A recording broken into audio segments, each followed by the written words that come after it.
Luckily, with a fireplace, there's no stress, no tension. It's all about relaxing and enjoying it.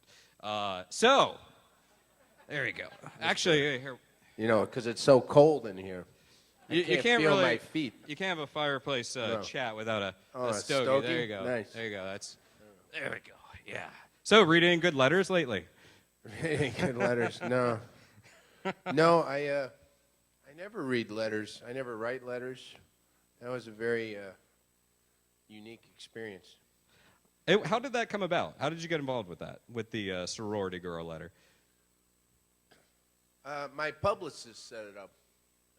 Funny or Die had been wanting to do something with me for a long time, apparently.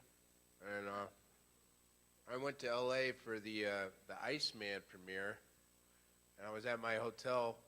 I had just gotten in from the airport. And my publicist picked me up. She drove me over to this woman's house, one of the producers at Funny or Die. And I read the letter. It was all on cue cards. I read the letter in the car on the way over to the lady's house. I'd never read it before. How many shots did it take, or how many takes? We did 7 takes, 2 wide, 2 medium, 2 close, and 1 profile. Very cool. Yeah. All right, well, let's... for all you film students out there. And there are probably many. Yeah. All right, let's start off with the gentleman on the left there with a question. Keep it one question, tight, concise, and let's get rolling. As an actor, what are some of the sacrifices you have had to make to get where you are now? Well, yeah, that's interesting. You know, it's weird when I come to Chicago nowadays. A lot of people have no idea that I was ever here to begin with. Some people come up to me and say, how are you enjoying the Windy City? And I say, well, I spent years and years living here in poverty, sleeping on floors, and so I have very fond memories of the Windy City. But it means a lot to me. I spent a lot of time here acting for free and not making any money, and I love doing it. I didn't really get into it to become rich, but over the years, it just kind of happened. I had the good fortune to meet some people like Tracy Letts, who wrote Killer Joe and Bug, and I did those plays, and they just catapulted me to this other place because we did them in New York and London, and I met people. But anyway, your question was what, you know, it was never really that painful for me. Even when I was like poor, it didn't really bother me. I just love doing it.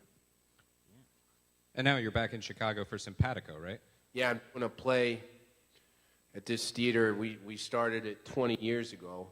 It's our 20th anniversary. Thanks. Thank you. And we're having a great time. It's a Sam Shepard play called Simpatico, and I'm going to do it twice today. That's the reason I have to leave here, because I'm going to go do a play twice. And it's at the Red Orchid Theater playing through the 25th of August. Yes, sir. Yes, sir. All right, in the Superman shirt. Yes, sir. First of all, I thought your performance of General Zod was absolutely impeccable. Thank you. Watching you in the uniform and in the garb and watching how stressful that role appeared to be, I'd like to know, was it as stressful as it looked because you were so intense, and were you doing some kind of super exercise routine to get as fit for that role as you looked? Well, I think between takes, I was able to settle down and relax. I mean, Zack Snyder is such a fun guy to work for, and he's such a nice person,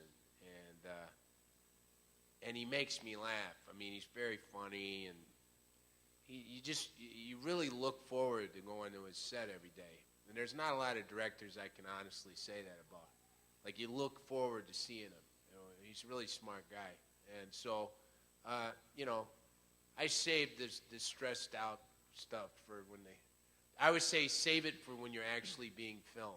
Because if they're not filming you, then no one's going to see it. So that's my advice. In terms of the fitness, we all got thrown into the hands of Mark Twight. Well, myself, Henry, obviously, Antje, and Russell. We trained the whole summer before we started shooting with Mark Twight, who Zach first started working with on 300. Mark trained all the fellas in 300 to get them into shape. He's a phenomenal trainer. He has a gym out in Salt Lake City called Jim Jones, and him and his partner Michael trained us. Really, yeah, it's funny, Jim Jones.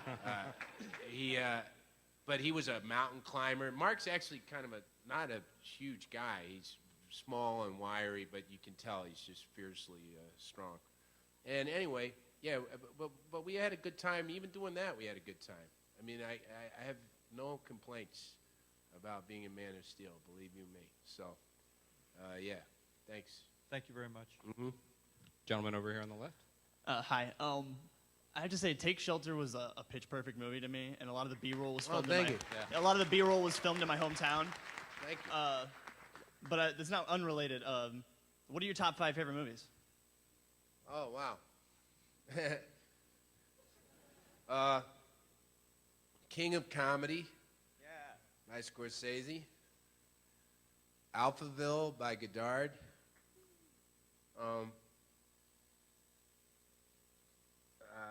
Funny Games by Michael Haneke, the original. I haven't seen the American version. Amour by Michael Haneke. And I'm going to cheat on the last one and say The Decalogue by Kieslowski. That's actually 10 movies. That's a So- great list. Thanks. Thanks. Uh-huh. Just a premium Rush question. Your character kept going by the alias Forrest J. Ackerman. Was that your idea, or was that something that Kep wrote in the... No, that's Kep wrote that in. Yeah, he really got a kick out of it. He's another super nice fella, a Wisconsin fella. Yeah? Yeah, Kep. Yeah. So, be proud, Wisconsin. You produced David Kep. Yes, ma'am. I know you're in the play right now, and Boardwalk Empire is coming out soon, but what are some roles you're really looking forward to doing in the future? Well, I'm making another